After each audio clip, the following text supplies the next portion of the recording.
Alhamdulillah, alhamdulillahi rabbil alamin, wal aqibatu lil muttaqin, wala udwana illa 'alal zalimin. Wassalatu wassalamu ala asyrafil anbiya wa khatamil mursalin, sayyidina wa nabiyyina wa maulana Muhammadin wa ala alihi wa ashabihi haqqa qadrihi wa miqdarihil azim. Subhanaka la ilma lana illa ma 'allamtana innaka antal alimul hakim. Rabbi shrah li sadri wa yassir li amri wahlul 'uqdatam min lisani yafqahu qawli. Saddid lisani wahdi qalbi bihaqqi sayyidina Muhammadin sallallahu alaihi wasallam. Amma ba'du, faya ayyuhal hadirun, segenap jamaah salat zuhur Masjid Al-Badr rahimakumullah. Alhamdulillah, siang hari ini Rabu 22 Rabiul Akhir 1447 Hijriyah, bertepatan dengan 15 Oktober 2025. Allah masih memberikan kita berbagai macam nikmat dan anugerah. Di antara yang paling utama nikmat iman, Islam, panjang umur dalam keadaan sehat walafiat. Taufik dan hidayah masih mengiringi langkah kaki kita. Mudah-mudahan semua ibadah kita diterima oleh Allah Subhanahu wa ta'ala. Sholawat teriring salam tak lupa senantiasa kita curah limpahkan kepada junjungan kita baginda Nabi besar Muhammad sallallahu alaihi wasallam beserta seluruh keluarga, para sahabat dan pengikutnya hingga yaumil qiyamah. Mudah-mudahan kita semua yang hadir kelak mendapatkan syafaatnya di yaumil qiyamah. Amin ya rabbal alamin. Hadirin rahimakumullah, sama-sama kita ketahui bahwa beberapa waktu yang lalu terjadi sebuah insiden dan musibah di salah satu pondok pesantren di daerah Buduran, yang mudah-mudahan saya yakin anak-anak yang wafat mereka semua dalam keadaan husnul khotimah dan syahid. Nah, yang ingin saya sampaikan pada kesempatan siang hari ini bahwa hal-hal semacam ini ketika sudah terjadi, kita sudah pernah bahas ya, itu merupakan ketentuan dari Allah Subhanahu wa taala bagi keluarga yang terkena musibah. Ya, harus banyak-banyak sabar dan itu menjadi satu pukulan berat sudah pasti, tapi kalau seorang mukmin dia pasti melihat dari sisi yang lain bahwa itu adalah ladang pahala bagi mereka yang ditinggalkan dan yang terkena musibah kalau mereka bersabar ya. Di dalam hadis Muslim di nomor 2999, Nabi bahkan sampai takjub ya, ajaban li amril mu'min. Bagi orang beriman itu, menjadi orang beriman itu menakjubkan, kata Nabi. Inna amrahu kullahu lahu khair, karena semua keadaan dia itu baik. Nah, privilege ini ya, keutamaan ini laisa dzalika li ahadin illa lil mu'min, hanya diperoleh untuk orang beriman. Privilege apa tadi? Semua keadaan dia baik sebenarnya. Tinggal bagaimana nanti dia merespon ya. In asabathu sarra, kalau dia mendapatkan kesenangan, kebahagiaan, syakara, dia bersyukur, fakana khairal lahu, itu baik buat dia. Wa in asabathu dharra, dan jika dia ditimpa satu musibah, bencana, hal yang tidak menyenangkan, sabara, kemudian dia bersabar, fakana khairal lahu, itu juga baik buat dia. Nah, ini kita sepakati dan sudah kita sering berulang kali kita jelaskan begitu ya. Nah, tapi terkait khusus keutamaan orang tua ditinggal mati anak, itu ada ganjaran khusus, Pak. Kan kemarin rata-rata yang wafat kan anak-anak berapa? 14-13 tahun kan? 15 tahun dan belum dewasa itu. Kita buka hadis-hadisnya tentang khusus spesifik ya, anak yang ditinggal mati oleh orang tua yang ditinggal mati oleh anak gitu. Satu misalnya di hadis Tirmidzi. Hadis nomor 1021 riwayat Imam At-Tirmidzi. Di hadis ini ya Rasul sallallahu alaihi wasallam bersabda, "Idza mata waladul abdi." Jika seorang anak dari seorang hamba itu meninggal, qala Allahu li malaikatihi. Malaikat akan dipanggil oleh Allah, Allah akan bertanya kepada malaikat. Apa pertanyaannya? Qabattum walada abdi? Allah tanya, malaikat sini. Kamu ngambil anak dari hamba saya ya? Fayaqulun, nanti malaikat jawab, "Na'am." Ya betul ya Rabb. Ini dialog ya cuman SOP aja ya. Ya karena kan semuanya juga atas izin dan perintahnya Allah dan Allah juga lebih tahu gitu ya. Iya ya Rabb. Kami cabut nyawa anak salah seorang hambamu. Wa fayaqul, Allah tanya lagi, qabattum samarata fuadihi? Itu yang kamu ambil anak kesayangannya, buah hatinya yang dia sayang-sayang. Fayaqulun na'am, iya betul ya Rabb. Kami cabut, kami ambil nyawanya. Nah terus lihat Pak, Allah mau tahu responnya. Nah ini yang tadi hadis Muslim 2999 tadi, kan Nabi sudah memberikan statement ya, semua keadaan orang beriman itu baik.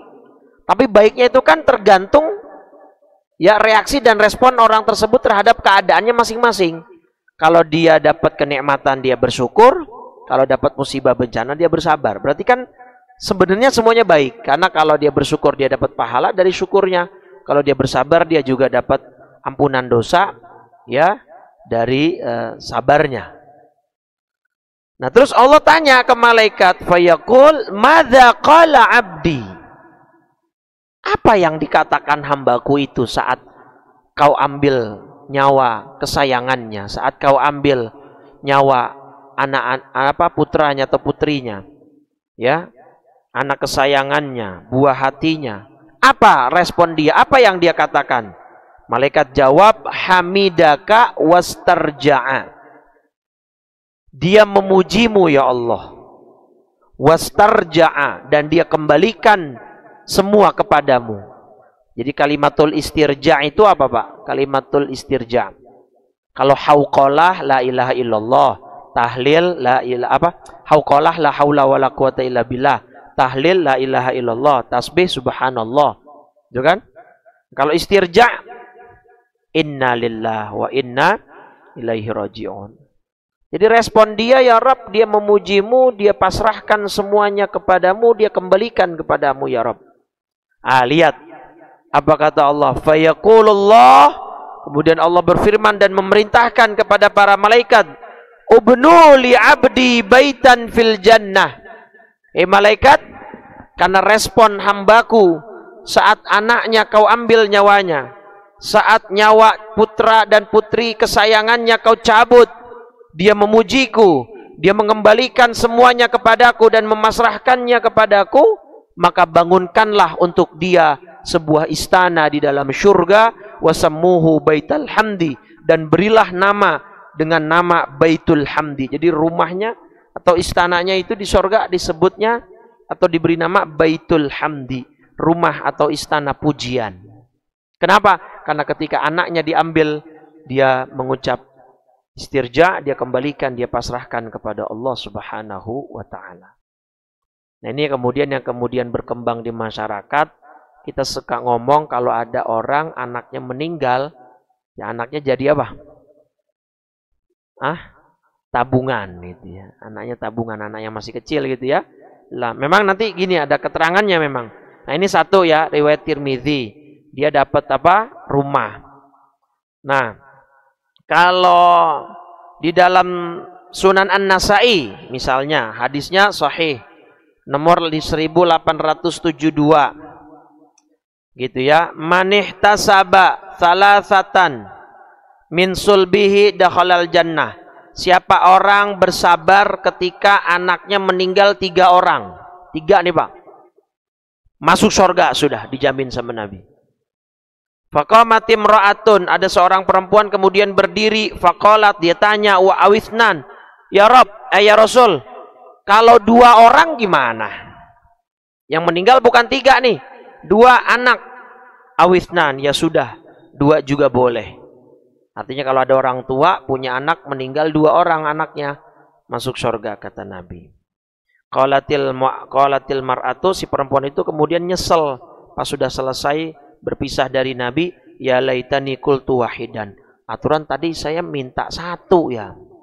Jangan 2 anak, itu maksudnya 1 anak gitu ya. Nah, terus di dalam hadis yang lain di dalam kitab Adabul Mufradnya Imam Bukhari ada tuh kata sahabat Jabir, adzunnu, ya saya juga mengira pasti kalau kamu bilang 1 Nabi juga mengiyakan. Jadi artinya 1, 2 atau 3 ya insya Allah akan mendapatkan ganjaran surga dari Allah bagi yang ihtasaba. Nah, ihtasaba ini maksudnya apa? Dia mengharap pahala, dia ridho kepada Allah Subhanahu wa ta'ala. Nah, cuma ada timbul pertanyaan. Anak meninggal ini apakah disyaratkan anaknya harus masih kecil, Ustaz? Kalau anaknya udah nikah, terus dia meninggal, kita orang tuanya masih hidup, apakah masuk? Nah, kalau di hadis bawahnya, masih di Sunan An-Nasa'i, itu ada kalimat begini Pak, malam yablughul hinsa. Ya ma min muslimin yutawaffa lahu salasatun minal walad. Tidaklah seorang muslim dia ditinggal mati oleh 3 anaknya. Yang mana 3 anaknya itu lam yablughul hinsa, belum mencapai usia dewasa.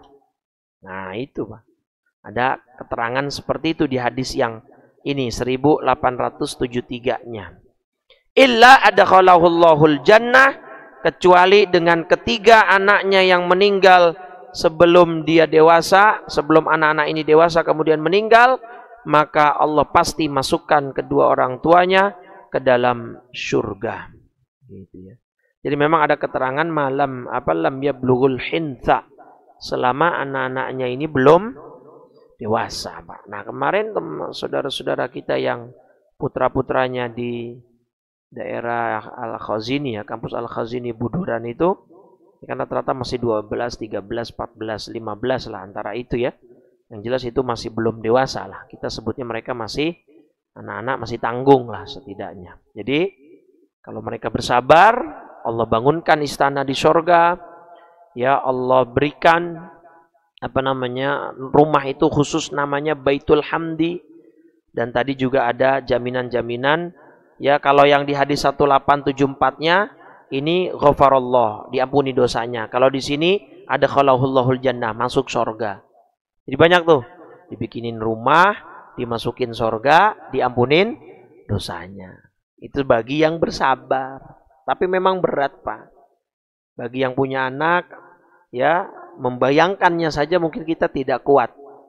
Kalau anak kita tiba-tiba, ya mungkin sedang aktifnya, sedang lucunya, sedang berkembang, tiba-tiba diuji bahwa anak itu diambil. Pernah terjadi di masa Nabi Muhammad SAW ini dalam kitab Tambihul Ghafilin ya. Jadi Mu'adz bin Jabal, sahabat Nabi itu kan dikirim ke Yaman Pak, untuk berdakwah, disuruh sama Nabi. Begitu Mu'adz ke Yaman, tidak lama putranya meninggal Pak. Mata ibnun li, kata Mu'adz bin Jabal. Suatu hari putra saya meninggal. Fakataba ilayya Rasulullah SAW. Nabi kemudian menulis surat Pak. Menulis surat untuk menghibur Mu'adz bin Jabal. Assalamu alayka fa inni ahmadullah la ilaha illahu min Muhammadir Rasulillah ila Mu'adz bin Jabal. Ini surat dari Muhammad utusan Allah kepada Mu'adz bin Jabal. Assalamu alayka, semoga selamat atasmu. Ya, terus sampai kemudian di sini. Fa'azzamallahu lakal ajra, semoga Allah membesarkan pahalamu. Wa alhamakas sabra, semoga Allah memberikan kamu sabar. Wa razaqana wa iyyaka syukra, semoga Allah memberikan rezeki kepada kita ya berupa syukur. Nah, terus Nabi mulai nih dalam suratnya itu memberikan wejangan. Tsumma inna nufusana wa amwalana wa ahalina wa auladana min mawahibillahil hani'ah. Kata Nabi, jiwa kita, harta kita, istri, anak, keturunan kita itu min mawahibillahil hani'ah. Itu termasuk pemberian, titipan dari Allah Subhanahu wa taala yang berharga. Wa awarihil mustaudaah, dan titipan tadi itu ya, titipan, pinjaman yang sangat bernilai. Natamatta'u biha ila ajalin ma'dud.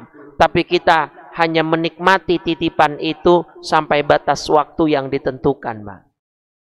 Semua jiwa kita ada ajalnya.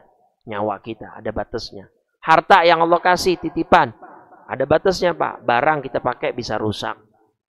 Uang kita dapat, habis itu kita habiskan. Ya, semua ada waktu dan batasnya. Nah, termasuk ya senangnya kita dengan anak, bercanda, main, liburan, ya, kenangan-kenangan memori yang tak terlupakan. Ya. Itu ada ajal, ada tempo. Ajal itu kan batas ya, batas ma'dud yang sudah dibatasi, yang sudah disiapkan. Wa yaqbiduha li waqtin ma'lum, dan Allah akan bisa ambil di waktu yang sudah ditentukan.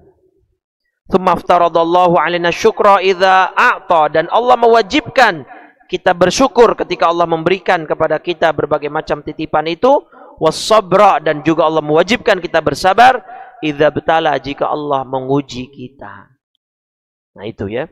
Jadi Allah bilang tuh, udah, jangankan anak, kita saja titipan gitu ya. Nyawa kita saja titipan, harta ini semua titipan yang suatu saat Allah akan ambil. Makanya kata almarhum Zainuddin MZ apa? Jadilah kita seperti tukang parkir. Iya. Yang ketika mobil-mobil datang banyak, dia pergi mobil itu tidak ada rasa memiliki, Pak. Karena emang bukan punya dia. Nah, tapi kita dalam dunia sebisa mungkin filosofi itu juga diterapkan. Anak itu punya Allah, bahkan kita, jiwa kita, nyawa kita milik Allah. Makanya doa iftitah kita, inna salati wa nusuki wa mahyaya, hidup saya, wa mamati, dan dan mati saya lillahi rabbil alamin, semuanya kepunyaan Allah dan hanya untuk Allah Subhanahu wa taala. Nah, terus mulai nih Nabi menasihati, wa kana ibnuka hadza min mawahibillahil hani'ah wa awarihil mustaudaah, dan sepertinya anakmu ini termasuk titipan berharga bagimu, merupakan pemberian dari Allah yang sangat bernilai bagimu, ya kan? Kemudian kau sudah melewati masa-masa bersamanya, maka janganlah fatandam, janganlah kamu menyesal ala ma fataka, terhadap yang sudah pergi, yang sudah lewat. Ya, takutnya apa? Ya, lau qaddamta ala thawabi musibatika arafta annal musibah qad qasurat anhu. Ya, wa'lam annal jaza'a la yaruddu maitan. Ingat Mu'adz, kata Nabi nih di dalam suratnya. Ingat, nangisnya kamu, sedihnya kamu tidak akan mengembalikan yang sudah mati. Ya, tapi bukan berarti Nabi nggak bilang nggak boleh nangis, boleh, manusia nangis, Pak. Cuman yang Nabi ingin sampaikan pesannya adalah jangan gara-gara nangis itu nanti kita berlebihan akan membuat cacat pada akidah kita. Kenapa? Nangisnya kita nggak bikin yang sudah mati jadi hidup lagi, ya kan? Falyadhhab anka asafuka bima huwa nazilun bika. Nanti sayang, sudah anakmu tidak bisa hidup lagi, kemudian pahala kamu nggak dapat. Kalau nggak sabar, malah naudzubillah beberapa kondisi orang menggugat Allah, tidak rela terhadap qada dan qadarnya Allah. anak hilang, pahala enggak dapat, malah dosa. Karena tidak. Nah kan rukun iman paling sulit yang saya bilang rukun iman nomor 6 dan part keduanya, antu'mina billah, ya, antu'mina bil qadari khairihi wa syarrihi. Yang susah kan yang syarr, Pak. Kalau takdir baik sih saya kira semua siap lah. Kita ditakdirin panjang umur, sehat walafiat, siap Pak. Ditakdirin banyak duit, siap kan? Siap semua, takdir baik. Yang sulit itu kan takdir buruk, Pak. Nah, maka kata Nabi jangan sampai ya tangisanmu itu, kesedihanmu yang, makanya kan salah satu yang bisa bikin orang kufur apa, Pak? Niyahah alal mayyit, ya. Nih. Di antara ada dua hal kata Nabi dalam hadis Sahih Muslim nih ya. Di hadis Sahih Muslim nomor 67. Apa kata Nabi di hadis Muslim nomor 67 ini? Qala Rasulullah sallallahu alaihi wasallam, Nabi Muhammad sallallahu alaihi wasallam bersabda, "Itsnatani fin nasi huma bihim kufrun." Ada dua yang kalau dilakukan oleh manusia, maka manusia itu bisa kufur, Pak. Satu, at-ta'nu fin nasab. Membatalkan, mengusik nasab orang lain. Yang termasuk yang sekarang lagi rame nih. Udah nggak usah ngusik-ngusik nasab orang lain. Karena itu bisa mengancam keimanannya. Bisa kufur. Kalau yang dituduhkannya ternyata tidak benar dan salah. Nah yang kedua lihat. An-niyahatu 'alal mayyit. Apa niyahah? Apa niyahah? Ini tradisi orang Arab jahiliyah nih. Kalau ada orang meninggal tuh niyahah. Apa niyahah? Kalau bahasa kita meratap. Ah itu, meratap, histeris, berlebihan lah, lebay.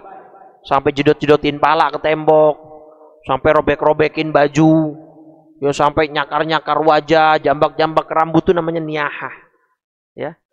Makanya ada tuh tradisi di mana ya? Di suku Batak ya kalau nggak salah ya. Koreksi kalau saya salah. Kalau nggak salah saya pernah lihat video di beberapa suku Batak itu kalau ada keluarga meninggal, dia nggak sedih, Pak. Malah nyanyi dan joget. Ya, koreksi kalau saya salah. Kalau nggak salah ada tuh ya. Di suku apa gitu kalau nggak salah ada. Itu salah satu, itu saya lihat di Instagram ya, itunya videonya, dan penjelasan dari captionnya itu menunjukkan bahwa di tradisi suku itu ya tidak dibenarkan untuk menangis. Kenapa? Oh ini, saya ingat. Ada kondisinya. Ketika orang tua ini meninggal sudah tidak punya beban. Ya, itu kondisinya. Artinya apa? Anak-anaknya sudah sukses, anak-anaknya sudah menikah semua. Jadi seolah yang meninggal ini, orang tua ini sudah tidak punya PR, Pak. Nah, disitulah orang-orang keluarganya itu akan berjoget, menari bersama, melepas kepergian sang nenek atau sang ibu ya dengan penuh bangga. Kenapa? Karena orang tuanya sudah dalam tanda petik membangun keluarga yang berhasil dan sukses. Kalau nggak salah suku Batak deh, kalau saya nggak salah, gitu ya. Nah itu daripada niyahah, Pak, daripada meratap gitu kan. Yang dalam Islam pun ini bahayanya bisa sampai kepada level kufur kalau ada orang niyahah. Nah maka itu yang ingin Nabi sampaikan kepada Mu'adz di suratnya. Sudah anakmu sudah pergi. Gitu kan, anakmu sudah meninggal dunia dan jangan sampai kesedihanmu ini menghilangkan pahalamu gitu loh maksud Nabi. Kan ruginya dua kali. Sudah anak meninggal, nggak mungkin balik. Ya gara-gara sedihmu, nangismu yang berlebihan, nanti pahala sabarmu malah hilang kan begitu ya. Itu kalau nggak salah di hadis apa namanya? Riyadhus Shalihin juga ya. Itu ada kisah yang menarik juga tuh ya. Yang aduh saya lupa tuh ya. Jadi ada ceritanya, ada sahabat yang anaknya gini, sahabat ini tuh LDR sama istrinya. Tiba-tiba di rumahnya anaknya demam parah sampai meninggal. Paham Pak? Begitu suaminya pulang dari kerja, ini hadisnya sahih. Nanti saya sambil cari redaksinya. Begitu suaminya pulang kerja, istrinya langsung berdandan kerjanya maksudnya kerja sudah LDR lama ya, sudah bulanan. Istrinya langsung berdandan dalam tanda petik siap untuk melayani suami. Suaminya nanya, "Mana anak kita?" "Udah nanti," gitu ya. Padahal anaknya sudah meninggal, tapi istrinya belum sampai hati untuk ngasih tahu gitu, Pak. Untuk supaya ngasih tahu anaknya meninggal gitu ya. Akhirnya kemudian dalam tanda petik mereka berhubungan suami istri, dan akhirnya setelah berhubungan baru istrinya ngasih tahu gitu ya. Baru istrinya ngasih tahu. Ini di Riyadhus Shalihin saya ingat betul, cuma nanti sambil saya cari. Baru dikasih tahu, ini tips, bukan tips ya, maksudnya cerdas ini perempuan. Jadi layanin dulu suaminya, dibuat senang dulu, baru dikasih berita duka. Jadi supaya suaminya, kan suami capek-capek pulang LDR langsung dikasih berita duka segala macam, takutnya kan shock gitu. Nah, ini sama istrinya Nah, subhanallah, besokannya sahabat ini datang ke Nabi minta doa. Dan sebelum minta doa, nah ini juga hadisnya menarik. Itu Nabi tahu bahwa semalam kamu habis main ya sama istri gitu. Itu salah satu keutamaan Nabi gitu ya. Iya ya Rasul. Nah, karena itulah saya datang ke sini. Anak saya kan meninggal. Semalam saya baru berhubungan sama istri saya. Tolong doakan supaya istri saya melahirkan anak-anak yang soleh. Nah, kalau tidak salah di hadis itu kemudian si sahabat ini seterusnya punya anak, kalau nggak salah 10 atau 11, semuanya jadi orang soleh dan semuanya menjadi penghafal Al-Quran. Semuanya jadi orang soleh gara-gara doanya Nabi. Nah, hadis ini dipakai oleh guru saya. Kalau ada muridnya gitu yang anaknya meninggal, dijadiin dasar dalil untuk guyonan, bercanda. "Ustaz, doa ini anak saya meninggal." Guru saya gampang banget jawabnya, "Udah tinggal bikin lagi loh." Nah, itu dalil hadisnya itu tadi, artinya ya semua yang pergi pasti kan ada hikmahnya, ada gantinya ya. Cuman saya lupa itu siapa nama sahabatnya, dan hadis redaksinya nanti saya sambil cari lah ya. Jadi itu merupakan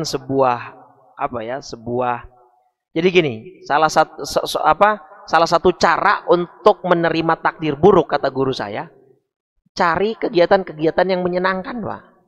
Makanya tadi kan istrinya sahabat itu kan langsung melayani suami kan. Supaya apa? Supaya dia moodnya, suasana hatinya tuh enak dulu, nyaman dulu, baru dikasih berita duka. Jadi salah satu cara kita menerima takdir buruk untuk tidak sampai pada level menggugat Allah, ya udah Pak, carilah kegiatan-kegiatan yang menyenangkan, malam yakun isma, kata Nabi. Selama kegiatan itu tidak mengandung dosa. Selama nggak mengandung dosa, yang boleh-boleh kayak liburan, kayak ya healing, jalan-jalan kan boleh. Ya, refreshing, silahkan. Dari situ nanti Anda akan bisa sedikit menerima atau bahkan lupa terhadap musibah atau bencana, Pak. Nah, itu caranya, Pak. Dan boleh itu seperti itu gitu ya. Dari hadis tadi itu. Jadi jangan kemudian malah ngunci diri di dalam kamar, malah nggak mau makan. Itu malah lama, Pak, itunya. Terima takdirnya. Jadi Allah nggak suka sama yang begitu gitu ya. Allah sukanya sama yang ya sudah terima, kalau bisa secepat mungkin untuk dilupakan gitu. Cuman ya memang tetap berat gitu ya. Sehingga ya harus dengan proses. Nah, itu kalau kita sudah paham gitu ya. Nah, itu tuh contohnya hadis itu tadi tuh.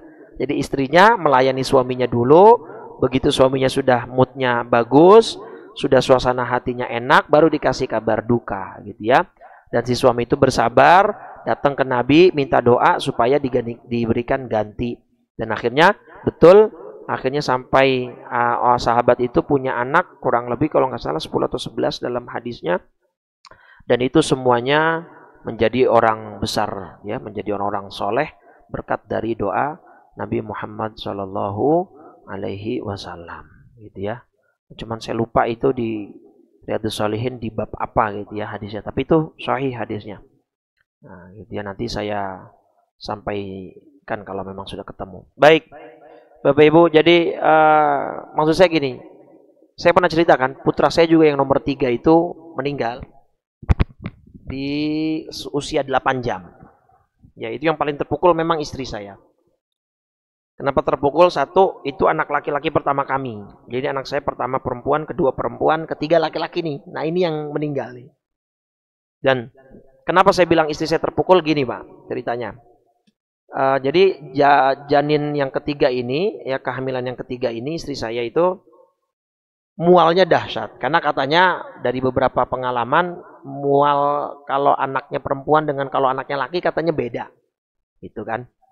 Jadi mual dahsyat, sampai istri saya nggak kuat minum susu ibu hamil, minum vitamin juga muntah beberapa kali, walhasil nggak minum tuh vitamin-vitamin ibu hamil gitu, cuman ngandelin dari makanan. Bulan pertama USG normal, bulan kedua USG normal. Nah, qadarallahnya bulan ketiga, bulan keempat skip USG, Pak, nggak USG nih, saya dan istri, iya. Langsung ke bulan kelima. Di bulan kelima terdeteksilah bahwa ternyata janin istri saya terkena anensepal. Anensepal itu tempurung kepala tidak terbentuk, Pak. Ya, tempurung kepala tidak terbentuk. Secara medis nggak mungkin hidup manusia dengan batok atau tempurung kepala yang tidak. Maka semua dokter obgyn, semua bidan yang saya jadikan rujukan itu menyarankan untuk digugurkan. Karena ada resiko nanti ke ibunya gitu kan. Nah, karena itu sudah bulan kelima, berarti kan janin istri saya sudah hidup, Pak, sudah ditiupkan roh. Karena roh itu di 4 bulan kan di hadisnya. Saya cari literatur fikih dari 4 mazhab, bahkan 5 mazhab, termasuk mazhab Ja'fari itu ya. Nggak ada satupun ulama yang membolehkan kalau janin sudah bernyawa untuk digugurkan dengan alasan apapun. Nah, disitulah ujian pertama istri saya dan saya gitu ya. Akhirnya saya berunding sama istri, gimana nih Bun? Gak boleh, daripada kita ngelanggar Allah, pertahanin aja ya, sambil kita ikhtiar mungkin doa segala macam. Ya udah dipertahanin tuh, Pak. Nah, kenapa saya bilang tadi qadarullah? Sebenarnya anensepal itu kalau di usia kehamilan 3 bulan, saya USG waktu itu kedetek, Pak. Jadi katanya minimal memang itu di usia kehamilan bulan ketiga. Tapi kan saya skip tadi tuh. Ya berdasarkan karena hamil pertama dan hamil kedua lancar gitu, Pak. Istri saya udahlah ya, ntar aja ininya USG-nya di bulan kelima aja gitu, atau keempat akhir lah gitu. Nah di situ itu akhirnya seharusnya kalau USG di bulan ketiga kelihatan itu mau digugurin masih boleh kan, karena belum hidup gitu, belum bernyawa. Ya tapi itulah caranya Allah gitu kan. Akhirnya udah kita siapin, kita pertahanin sambil ikhtiar segala macam, sambil tanya. Ada juga pengalaman ya mungkin buat teman-teman yang nanti istrinya hamil atau hampir semua dokter bilang atau berasumsi ini anensepal ini gara-gara istri saya kena tokso, kena racun, kena virus. Sampai kami ditanya, miara anabul nggak gitu kan, miara hewan nggak? Enggak, apa dokter. Sampai akhirnya kami melakukan USG namanya fetomatermal, Pak, USG feto. Itu USG yang sangat detail, sangat rinci. Bahkan mohon maaf kalau si bayi bibirnya sumbing itu udah kelihatan, Pak, dari USG fetomatermal namanya. Detail sekali, alatnya beda, canggih, nggak seperti USG biasanya. Nah itu untuk memastikan kami dirujuk ke salah satu klinik di samping Cipto. Saya lupa nama kliniknya apa, tapi nama yang dokter yang menangani namanya Profesor Dr. Bowo kalau nggak salah gitu ya. Muslim dan luar biasa, pinter dan juga agamanya kuat. Jadi dia bilang, Pak, Allah nih sudah ciptain tubuh manusia nih kuat dan hebat. Laqad khalaqnal insana fi ahsani taqwim. Bukan, Pak, ini bukan dari tokso. Ibu ini, istri Bapak, kurang asupan vitamin B kompleks. B6, B12. Yang itu kebanyakan kita dapat dari daging, Pak. Ya, dengan bantuan vitamin juga bisa. Tapi kan tadi saya bilang, istri saya mualnya parah, jadi vitamin nggak masuk, susu nggak masuk gitu ya. Nah, daging juga kan ya jarang-jarang gitu kan. Jadi dari daging paling utama itu untuk memenuhi vitamin B6, B12, pokoknya B kompleks lah. Nah, sehingga kepala tempurung itu tidak terbentuk dan akhirnya otak air ketuban itu kan sifatnya korosif, Pak. Jadi subhanallah ya, ini kalau kita mau tafakur nih, alladzina yatafakkaruna fi khalqis samawati wal ard. Jadi air ketuban itu baik dan jahat di waktu yang bersamaan, Pak. Subhanallahnya itu ciptaan Allah. Dahsyatnya luar biasa. Kalau bayi janin kurang air ketuban, panik kan bidannya, Pak. Dokternya panik. Disuruh minum suplemen ini biar air ketubannya cukup. Tapi juga banyak bayi mati karena keracunan air ketuban kan gitu. Jadi kalau ketuban kurang atau bahkan kering, bayi nggak hidup. Ya kalau itu tadi bisa keminum segala macam, ya bisa keracunan, bisa mati juga, subhanallah. Nah akhirnya ketika tempurung kepala bayi saya tidak terbentuk, dia otaknya terkena korosi dari air ketuban. Akhirnya dari situlah nggak mungkin bayi itu bisa hidup karena ya pusat kontrolnya kan di sini, Pak, semua gitu. Sampai akhirnya kemudian kita pertahankan, kita jalani sampai bulan ke-9 normal dan lahirannya pun normal, tidak sesar ya. Kebetulan dapat dokter perempuan yang muslimah yang pro normal, bahkan dalam kondisi seperti itu pun dia mengusahakan normal dan alhamdulillah bisa keluar normal. Dan betul begitu lahir langsung langsung dipasangkan oksigen. Lahir jam 10 pagi, meninggal jam 10 malam, lahir jam 10 malam, meninggal jam 6 pagi. Setelah saya sholat subuh di masjid rumah sakit itu saya zikiran, saya berdoa minta agar kalau memang yang terbaik diambil, ambil saja ya Allah. Karena anaknya tersiksa, kesian, ibunya istri saya juga kan nggak tega pasti begitu. Nah itu ya, ya sudah itu saya bilang itu menjadi qadarullah. Makanya kan Allah bilang ya hewan itu disediain buat manusia, Pak. Hewan itu tadi kan B6, B12 dan B kompleks segala macam itu kan dari daging nih, kata Profesor Bowo itu. Dan memang Allah ciptain hewan itu buat kita, Pak, buat manusia. Surat An-Nahl misalnya surat 16 ya, ayat 5. Ini kan lihat nih. Wal an'ama khalaqaha, ya, dan hewan ternak telah diciptakan untuk kamu gitu. Bulunya bisa dipakai buat menghangatkan, wa manafi' dan berbagai manfaat yang lainnya. Gitu kan?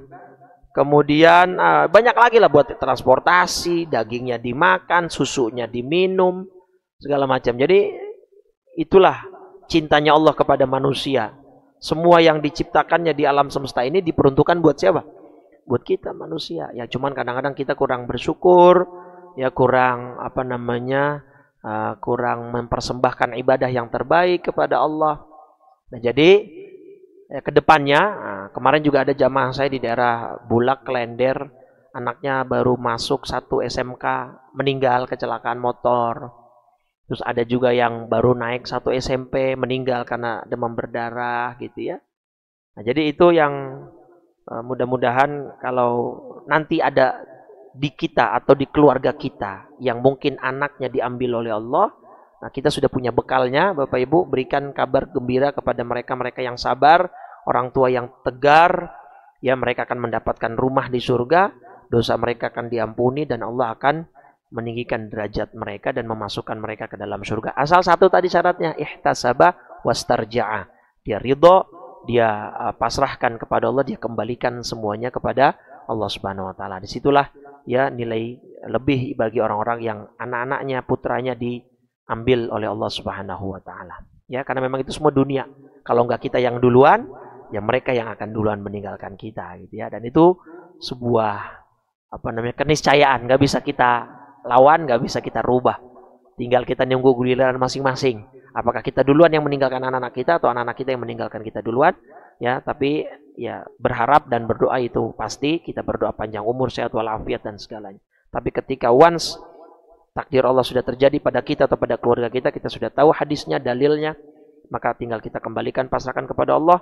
Insya Allah ada pahala yang besar dan anugerah yang Allah siapkan di akhirat nanti bagi mereka-mereka yang bersabar ketika putra-putrinya dicabut nyawanya, diambil oleh Allah Subhanahu wa taala gitu ya. Baik, mungkin itu yang bisa saya sampaikan ya. Mudah-mudahan ini bermanfaat dan bisa untuk kemudian menjadi bekal kehidupan kita ke depannya.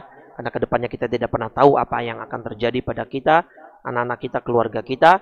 Tapi mudah-mudahan Allah berikan selalu yang terbaik. Kalaupun Allah nanti ambil nyawa anak-anak kita atau kita, Jadikanlah diri kita dan keluarga kita sudah siap menerima itu, sehingga iman kita tidak goyang, iman kita tidak berbalik arah, dan mudah-mudahan Allah tetapkan, teguhkan keimanan kita sampai akhirnya kita wafat dalam husnul khatimah. Amin ya rabbal alamin. Baik, kita akhiri dengan 3 kali kalimat tauhid dan doa kafaratul majlis. Qala Rasulullah sallallahu alaihi wasallam, afdhalul dzikri fa'lam annahu la ilaha illallah, la ilaha illallah, la ilaha illallah Muhammadur Rasulullah sallallahu alaihi wasallam, kalimatu haqqin 'alaiha nahya wa 'alaiha namut wa biha nub'atsu insyaallah taala minal aminin. Alhamdulillah rabbil alamin. Allahumma shalli ala sayidina Muhammadin wa ala alihi washabbihi ajmain. Allahumma inna nas'aluka imanan daima wa nas'aluka yaqinan shadiqa wa nas'aluka i'tiqadan jazima wa nas'aluka ilman nafi'a wa nas'aluka qalban khashi'a wa nas'aluka amalan salihan mutaqabbala wa nas'aluka rizqan halalan wasi'an tayyiban mubaraka wa nas'aluka al-'afwa wal 'afiyah wa nas'aluka tamamal 'afiyah wa nas'aluka syukra 'alal 'afiyah wa nas'aluka al-ghina 'anil nas. Allahumma afrigh 'alaina sabra wa thabbit aqdamana wansurna 'alal qaumil kafirin. Rabbana la tuzigh qulubana ba'da idh hadaitana wa hab lana min ladunka rahmah innaka antal wahhab. Ya muqallibal qulub tsabbit qulubana wa quluba auladina wa banatina ala dinika wa ta'atik. Ya muhawwilal hawli wal ahwal hawil ahwalana ila ahsanil hal. Rabbana la tuzigh qulubana ba'da idh hadaitana wa hab lana min ladunka rahmatan innaka antal wahhab. Rabbana atina fid dunya hasanah wa fil akhirati hasanah wa qina adzaban nar. Wa sallallahu ala sayidina Muhammadin wa ala alihi wa sahbihi wa sallam walhamdulillahi rabbil alamin. Subhanakallahumma wa bihamdika asyhadu an la ilaha illa anta astaghfiruka wa atubu ilaik. Kurang lebih saya mohon maaf. Ba'diyah silakan bagi yang belum. Assalamualaikum warahmatullahi wabarakatuh.